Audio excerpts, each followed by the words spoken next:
donc loolu ma xalaat ne aussi beneen peut-être levier bi ma fàtte mooy l'agriculture durable. Pourquoi?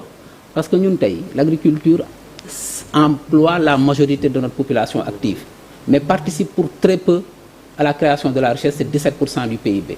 Pourquoi? Parce que agriculture bi ba léegi c'est pas modernisé. Il faut que ñu moderniser ko et puis aller vers de l'agriculture durable. Pourquoi? Parce que ñun notre agriculture on est dépendant de la pluviométrie. Bu tawee payi bay bu tawulee ñu ne dañuy xaar yàlla ji taw. Donc il faut que ñu adapter les nouvelles techniques de culture, d'agriculture, ba pare aussi adapté wu sur l'adaptation du changement climatique. Enjeu digitalisation ça a été au centre d'ailleurs de discussion yi ci forum bi nga xam ne président de la mu ngi fa parce que visité na Huawei nga xamante ni am na loo xam ne dina dox ci digganteem ak Sénégal pour vraiment enjeu digitalisation boobu te dinañ ci ñëwaat. Ibrahima Codou Fall j'ai fait exprès inversé bàyyi nga déglu lii ñëpp ba pare parce que xam naa ni peut-être que amul dara lu bees ci pexe yi ñuy wax parce que pexe yi ñuy wax peut-être ba nit ñi di jàng école ba léegi xëy na am na ñu koy wax ñoom ñii xëy na jaar nañ ci administration ba ñu fa jaaree aussi peut-être bind nañ ko wax nañu ko xëy na nag xaw ma mise en œuvre la xaw ma lan la li nga fi dégg yëpp yow est-ce que tey yaa ngi ne gong affaire baa ngi dox wala bu doxul tamit nga xam ne lu tax doxul ak expertise yi nga xalaat yi nga xam ne génn na fi yëpp te ñu ne bu ñu ko defee rek mu sotti te leer na ma ni beesul ci yow. Oui, tout à fait. Xam nga le vécu a son importance dans ce que je vais dire. Mais li am solo ci koom-koomu réew day commencer d'abord par une vision ca kaw.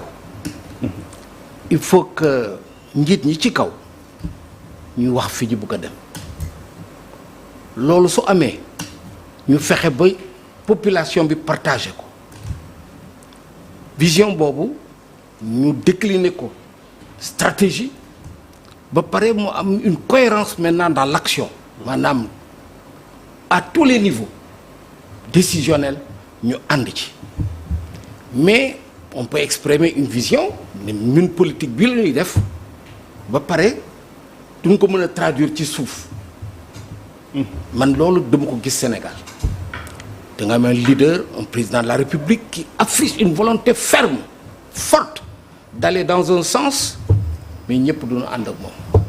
Mais ça c'est un problème extrêmement important. Mais ça revient à un problème de leadership.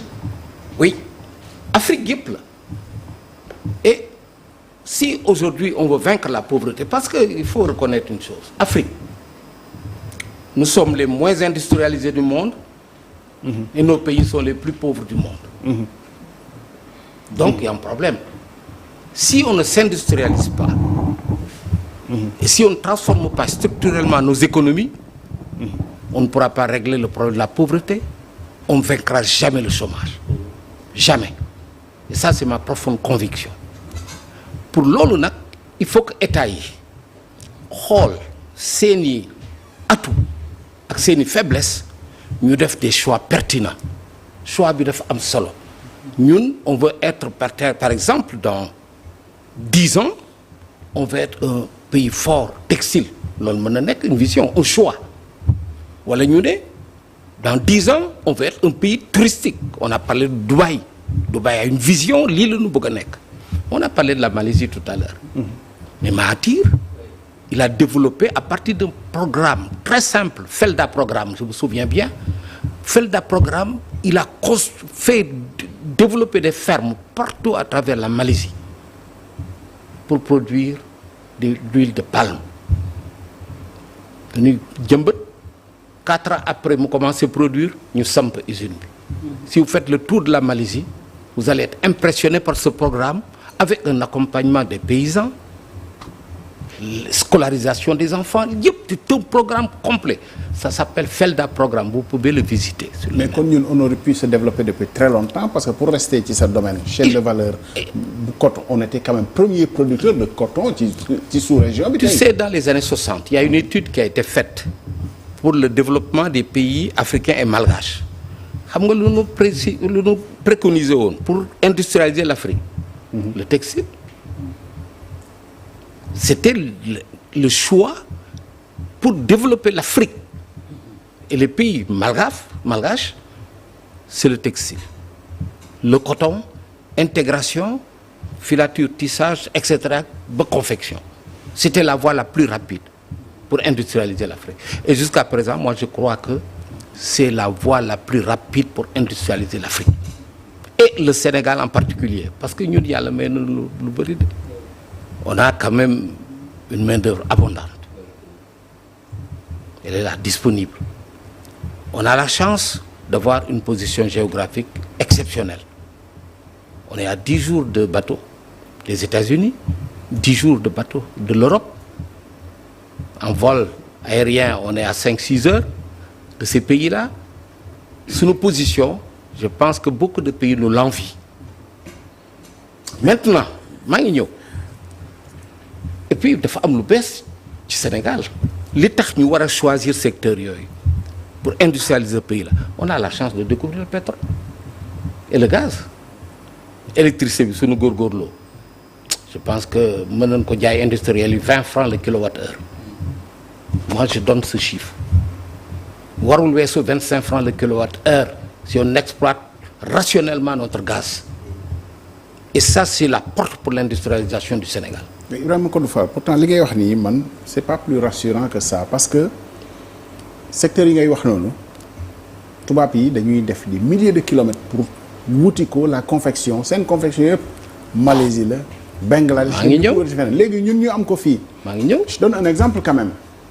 Peut-être que je ne sais pas. Mais si vous savez qu'à Diamniadio, il y a cette usine qui emploie, on nous dit, 2000 personnes qui confection. Et pourtant, il y a des gens qui pendant ce temps-là, qui sont dans le secteur privé, moi développer. Pourquoi? Je vais l'expliquer. Je suis 100% d'accord avec lui. Oui, mais pourquoi c'est le secteur privé qui développe l'économie. Mais Légui, est-ce que une dynamique? Mais dynamique bini là. Il faut un dialogue permanent entre le secteur privé et les pouvoirs publics. Mais on ne peut pas développer un pays sans secteur privé. Il faut des champions. Et ces champions se construisent avec l'État. Il n'y a pas de secret. Dans tous les pays du monde, c'est comme ça que ça se passe. Si la Chine a réussi, comme tout le monde le voit, mais Chine, à mon vision, on veut être l'atelier du monde. Ah, qu'est-ce qu'ils ont fait? Ils ont développé les industries manufacturières. Mais pourquoi c'est pas rassurant? Alors, oui, Ibrahima Kodoufa.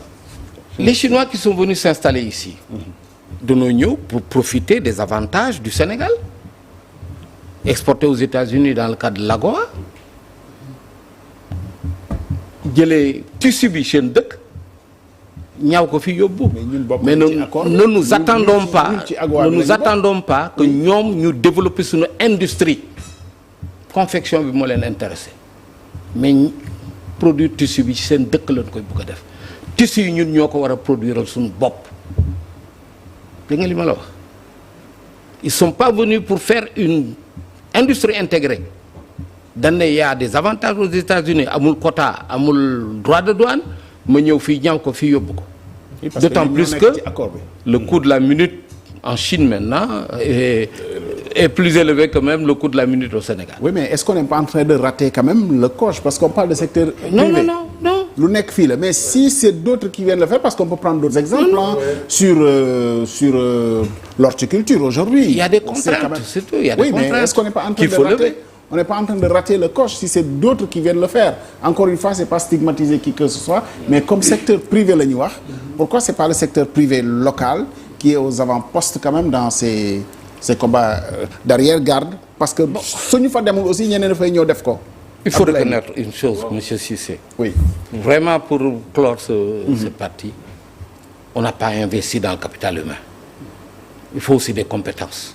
C'est-à-dire la formation. Elle est fondamentale. Toi, il y a aussi une usine. Pour nous développer une usine, il faut former des gens capables de travailler dans ce secteur.